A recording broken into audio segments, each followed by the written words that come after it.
नमस्कार दर्शक बंधु आपण को आम चैनल को स्वागत 2026 हार्दिक अभिनंदन एवं शुभेच्छा सहित आज कार्यक्रमटी को आरंभ करिबा एवं जानिबा समस्त कुंभ राशि भाग्य एही 2026 रे केमिति रहिबो कौन आनिब परिवर्तन आपणक जीवन रे देखंतु समस्त कुंभ राशि व्यक्ति मानकर एही 2025 वर्षटी बहुत अधिक चिंता डिप्रेशन समय रहितला एवं आपणक सामना को एमिति किछि लोक आसिछंती जो माने आपणक इज्जत मान सम्मान को खराब करने को चेष्टा करिछंती जो माने आपणक समस्कंद नुहंती से माने मध्य आपणक जीवन रे एभଳି किछि समस्या एभଳି किछि परिस्थिति सृष्टि करिछंती जेउथिरे आपणक मान सम्मान हानि होईछि एवं बहुत गुडी एमिति घटना घटिछि जहाँ आपणको वर्तमान मजबूत कर देइछि आपण दुखी हेले कष्ट पाइले किंतु शिक्षा मध्य पाइछंती एवं यही शिक्षा 2026 रे आपनको सफलता आनीदेव सेतिपाई यही भिडियोटी आपण मानक पई बहुत गुरुत्वपूर्ण रही एवं भिडियो रे आपनको एमिति भविष्यवाणी विषय कहिबी जहाँ आपणक जीवन में 100% सत्य घटिबो किंतु भिडियोटी आरंभ करने पूर्वर जदि आपणकर भी कुंभ राशि होइथाए एवं आपण भी ईश्वर को आंतरिक भक्ति एवं विश्वास करती तेबे भिडियोटी को लाइक करंतु कमेंट बॉक्स रे जय जगन्नाथ जय माँ लक्ष्मी अवश्य लिखि दिंतु ता सहित आम सह जोगाजोग करने भिडियोर मध्य भागरे एक व्हाट्सएप नंबर टी दि जाइछि जो नंबर साहाय्य आपण आम सह जोगाजोग करी निजर नूतन कुंडली प्रस्तुत करें कुंडली विश्लेषण कराइपारे किंबा आपणकर चाकरी विवाह व्यवसाय प्रेम संपर्क शिक्षा स्वास्थ्य को नहीं किसी समस्या रही ताहार सहजरे एवं स्वल्प मूल्य रे समाधान करिपारिबे सेतिपाई आपण आम सह भिडियोर शेष पर्यंत जोड़ी होई रुहंतु एवं व्हाट्सएप नंबर माध्यम आम सह जोगाजोग करंतु एवं आपणकर जहाँ भी समस्या रही ताहार सहजरे समाधान करंतु एबे आसंतु सर्वप्रथम भविष्यवाणी विषय जानिबा देखंतु जो कुंभ राशि व्यक्ति माने चाकरी व्यवसाय को नहीं बहुत अधिक समस्या अछंती चिंतार अछंती जो मानक चाकरी रे प्रमोशन मिलुनी किबा चाकरी रे ग्रोथ नाही डेवलपमेंट नाही जो माने कोनोसी ना कोनोसी कारण को नहीं मानसिक अशांति रे अछंती से माने धैर्य रखंतु कारण यही समय आपनको पेशेंस रो बहुत अधिक आवश्यकता रही कारण एप्रिल मास 2 तारिख ठारू अगस्ट मास 2 तारिख मध्य आपण को अखंड सफलता प्राप्ति हेब तेणुक एप्रिल मास 2 तारिख पर्यंत आपण धैर्य रुहंतु पेशेंस रखंतु एवं देखंतु कौन आपण क्यारियर घटित होउछि एवं आगो को घटित हेब एवं यही अखंड सफलतार जुग आपण जीवन को बदलाई देब तेणुक एप्रिल 2 तारिख रु अगस्ट 2 तारिख मध्य आपण मनपसंदर चाकरी आपण को प्राप्त हेब आपण कर्मक्षेत्र में बहुत बड़ बड़ लोकों सहित आपणकर जोगाजोग बढ़िबो कंटाक्ट बढ़िबो जो कारण आपणकर किछटा कार्य मध्य आपण हासिल करिवे ता सहित आपण को मान सम्मान इज्जत मध्य प्राप्ति हेब जदि आपणक चाकरी चली जाइथिला किंबा सरकार स्तर में किसी प्रोजेक्ट बा डील आपणकर फसिकी रही एवं दीर्घ दिन आपण दौड़ुचंती किंतु आपण हेई पारु नाही सही सब समस्या गुड़िक आपणकर दूर हो जिवो सेथिपाई एप्रिल 2 तारिख पर्यंत आपनको धैर्य रखा पड़िबो ता सहित सबुठारु महत्वपूर्ण है जून मास 2 तारिख रे देवगुरु बृहस्पति आपणकर षष्ठ गृह को गोचर करी सेठारे उच्च स्थिति रे रहिबे माने आपणक षष्ठ गृह रे नीच भंग राजयोग बनाइबे तेणुक यही समयटी माने जून मास 2 तारिख परठारु आपणक पई एमिति समय रहिबो जेतेबेले आपणक उपरे माता लक्ष्मीकर कृपा पड़िबो आपणक उपरे माँ लक्ष्मीकर सीधा सड़क दृष्टि रहिबो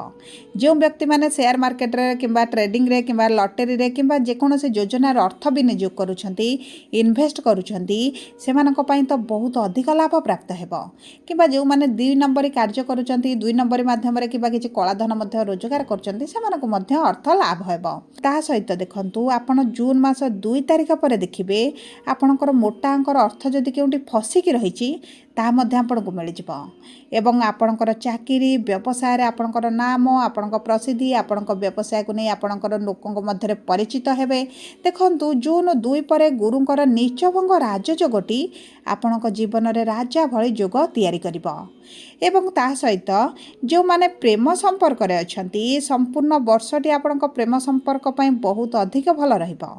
କିନ୍ତୁ ଯେଉଁମାନଙ୍କ ସମ୍ପର୍କ ଖରାପ ହୋଇଯାଇଛି, ସମ୍ପର୍କରେ ମନମାଳିନ୍ୟ ମତଭେଦ ହୋଇଛି, ଉଭୟ ଅଲଗା ହୋଇଯାଇଛନ୍ତି, ବ୍ରେକଅପ୍ ଭଳି ପରିସ୍ଥିତି ହୋଇଛି, ଉଭୟଙ୍କର ମୁହଁ ଦେଖାଦେଖି ହେଉନାହାନ୍ତି, ସେମାନଙ୍କ ସମ୍ପର୍କ ମଧ୍ୟ ଜୁନ୍ ମାସ 2 ତାରିଖ ଭିତରେ ଧୀରେ ଧୀରେ ସୁଧାର ଆସିବ, ପରିବର୍ତ୍ତନ ଆସିବ, ପୁଣି ପୁନର୍ବାର ଏକାଠି ହେବାର ମଧ୍ୟ ବହୁତ ଅଧିକ ସମ୍ଭାବନାଟି ଦେଖାଯାଉଛି। କିନ୍ତୁ ବୈବାହିକ ଜୀବନରେ ପରିବର୍ତ୍ତନ ଜୁନ୍ ମାସ 2 ତାରିଖ ପରେ ଆସିବ।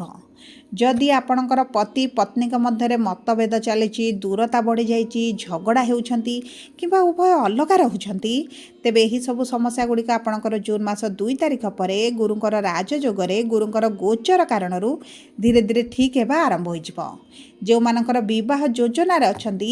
ସେମାନଙ୍କ ପାଇଁ ତ ବହୁତ ଭଲ ପରିବାରରେ ବିବାହ ହେବ, ଉଚ୍ଚକୂଳରେ ବିବାହ ମଧ୍ୟ ହୋଇପାରେ କିମ୍ବା ଯେଉଁଠି ଆପଣ ଚାହୁଁଛନ୍ତି ସେହି ସ୍ଥାନରେ ମଧ୍ୟ ଆପଣଙ୍କର ବିବାହ ହେବାର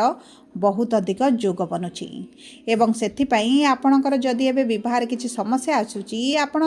ଏହି ସମୟରେ ସ୍ଥିର ରୁହନ୍ତୁ, ଚୁପ୍ ରୁହନ୍ତୁ ଏବଂ ଦେଖନ୍ତୁ ଜୁନ୍ 2 ପରେ ଆପଣଙ୍କ ଭାଗ୍ୟ କିଭଳି ଖେଳ ଖେଳୁଛି ଆପଣଙ୍କ ସହିତ। ସବୁ ପରେ ଦେଖିବେ ଜୁନ୍ 2 ତାରିଖ ପରେ ଯେଉଁମାନଙ୍କର ଶାଶୁଘର ବା ଶ୍ୱଶୁର ଘର ସହ ବିବାଦ ଚାଲିଛି, ଉଭୟ ମୁହଁ ଦେଖାଦେଖି ହେଉନାହାନ୍ତି, ଉଭୟଙ୍କ ମଧ୍ୟରେ ବିବାଦ ଝଗଡ଼ା ମନମାଳିନ୍ୟ ମତଭେଦ ଚାଲିଛି ଏବଂ ଆପଣଙ୍କ ଜୀବନ ଶ୍ୱଶୁର ଘର ପାଇଁ ଶାଶୁଘର ପାଇଁ ବହୁତ ଅଧିକ ସମସ୍ୟାରେ ରହିଛି, ଦୁଃଖରେ ରହୁଛନ୍ତି, ତାହା ମଧ୍ୟ ଆପଣଙ୍କର ଠିକ୍ ହୋଇଯିବ। ତା ସହିତ ଯେଉଁ ବ୍ୟକ୍ତିମାନେ ପାର୍ଟନରସିପ୍ରେ କିଛି କାର୍ଯ୍ୟ କରୁଛନ୍ତି ଏବଂ ଆପଣଙ୍କ ପାର୍ଟନରସିପ୍ ବ୍ୟବସାୟରେ କିଛିଟା ମାନ୍ଦା ପରିସ୍ଥିତି ଚାଲିଛି କିମ୍ବା ଆପଣଙ୍କ ପାର୍ଟନର ସହିତ ସମସ୍ୟା ଚାଲିଛି କିମ୍ବା ଆପଣଙ୍କ ପାର୍ଟନର ବ୍ୟବସାୟ ଛାଡ଼ି ଚାଲି ଯାଇଛନ୍ତି, ତେବେ ଆପଣଙ୍କ ପାର୍ଟନର ଆଉ ଥରେ ଫେରିପାରନ୍ତି, ତାଙ୍କ ସହିତ ସମ୍ପର୍କ ମଧ୍ୟ ଆପଣଙ୍କର ମଧୁର ହୋଇପାରେ। ତେଣୁକରି ଆପଣଙ୍କ ପାର୍ଟନରସିପ୍ ବ୍ୟବସାୟ ପାଇଁ ବର୍ଷର ଦ୍ୱିତୀୟାର୍ଦ୍ଧଟି ମାନେ ଜୁନ୍ ପରଠାରୁ ବହୁତ ଅଧିକ ଶୁଭଦାୟକ ରହିବ। ଦେଖନ୍ତୁ ଯେଉଁ କୁମ୍ଭ ରାଶିର ବ୍ୟକ୍ତିମାନେ ବିଦେଶ ଯିବାର ସମସ୍ୟା ଦେଖୁଥିଲେ, ଘରଠାରୁ ଦୂରରେ ରହି କିଛି ବ୍ୟବସାୟ କରିବା ପାଇଁ ଚାହୁଁଥିଲେ, କିଛି ଚାକିରି କରିବା ପାଇଁ ଚାହୁଁଥିଲେ କିମ୍ବା ପାଠ ପଢ଼ିବା ପାଇଁ ଚାହୁଁଥିଲେ, ସେମାନଙ୍କର ସମସ୍ୟା ଗୁଡ଼ିକ ଧୀରେ ଧୀରେ ସମାଧାନ ହେବ ଏବଂ ଏହି ସମସ୍ୟା ଗୁଡ଼ିକ ଜୁଲାଇ 27 ତାରିଖ ପରେ ନିଶ୍ଚିତ ଭାବରେ ସମାଧାନ ହେବ, କାରଣ ଶନି ହେଇଯିବେ ବକ୍ରି।